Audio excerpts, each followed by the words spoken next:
essa coisa do personalismo, do voto, acho que teve um caso que foi na contramão, foi o caso do Ulisses Guimarães, que era um brasileiro muito popular, tinha sido o grande comandante da Constituinte, que foi um fato dos fatos políticos mais importantes da história do Brasil do século passado, e ele comandou isso com muita autoridade.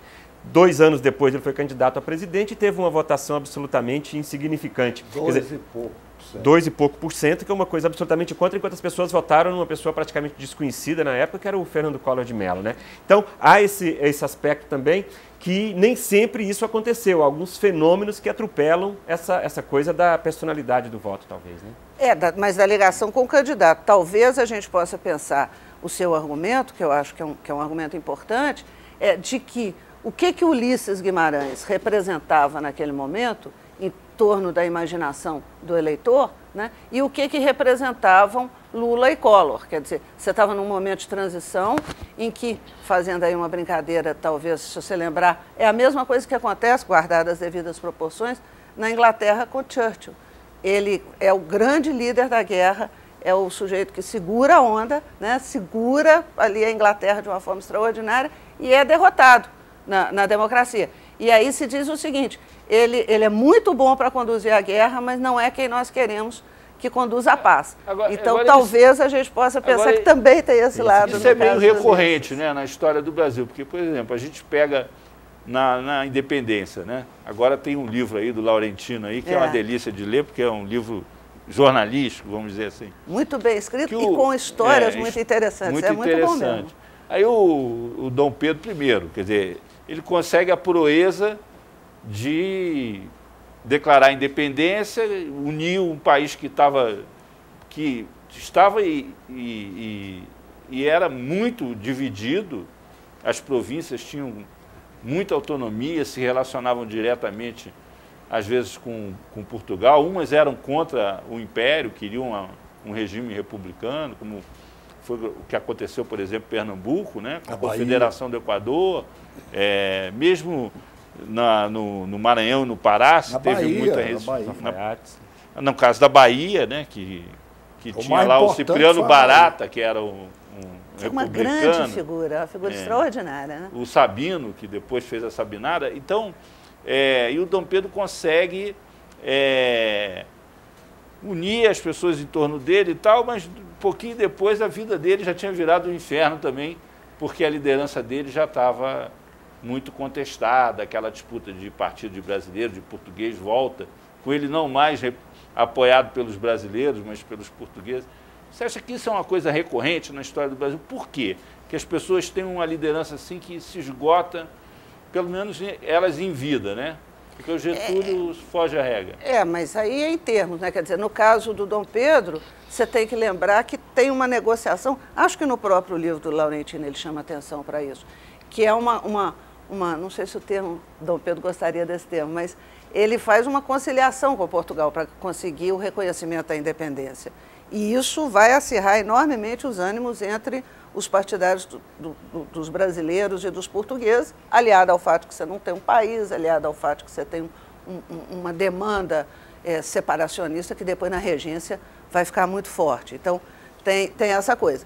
Agora, você tem personagens que conservam. O nosso presidente da República é uma liderança que conserva claramente em vida essa capacidade de agregar, né, em torno dele, de reconhecimento político.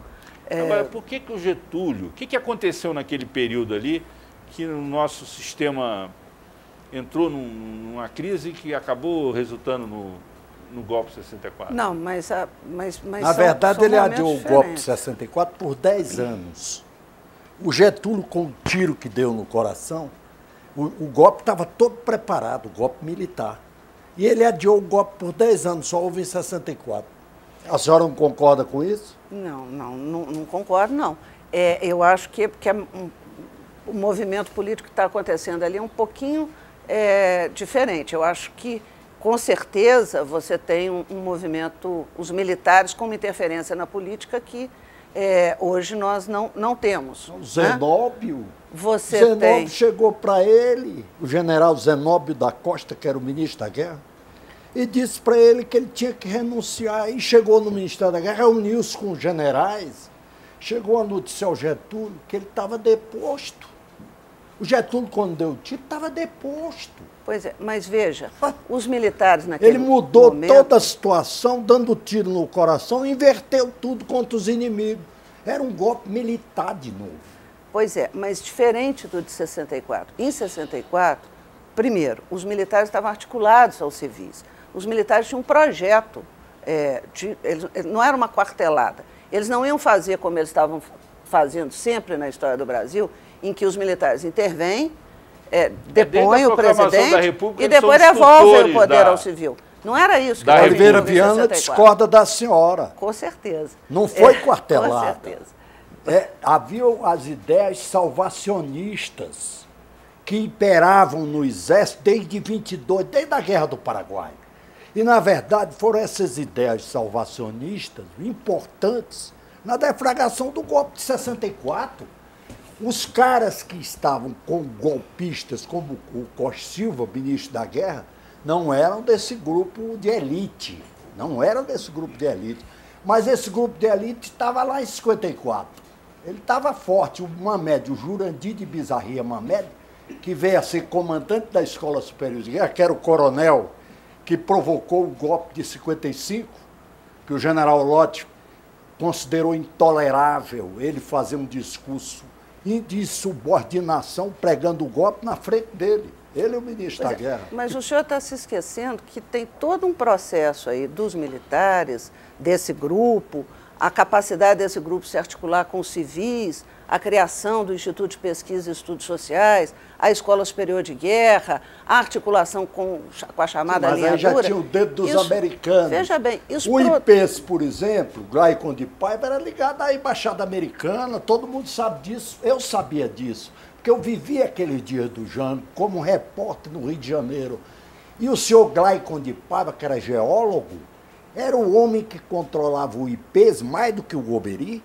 Era homem da Embaixada Americana. Eu só queria chamar a atenção para o seguinte, então tem um projeto de Brasil, bom ou mal, eu acho mal, que estava sendo gestado e que leva a 64. Isso não ocorre no momento da morte de Getúlio. Esse projeto não existe, ele não está maduro. Os apelos do anticomunismo, do salvacionismo... A Escola Superior de Guerra já existia, hein? Sabe quando ela foi fundada? Em 46. Pelo Marechal, que era meu amigo, Oswaldo Cordeiro de Farias, que era uma figura lapidar na história militar do Brasil. Foi o chefe do Estado-Maior da coluna Prestes, não era qualquer um. Uhum. Ele foi o chefe do Estado-Maior da coluna. E até daqui a pouco aqui, na TV Brasil, nossa entrevistada hoje é a historiadora Heloísa Starling, da Universidade Federal de Minas Gerais.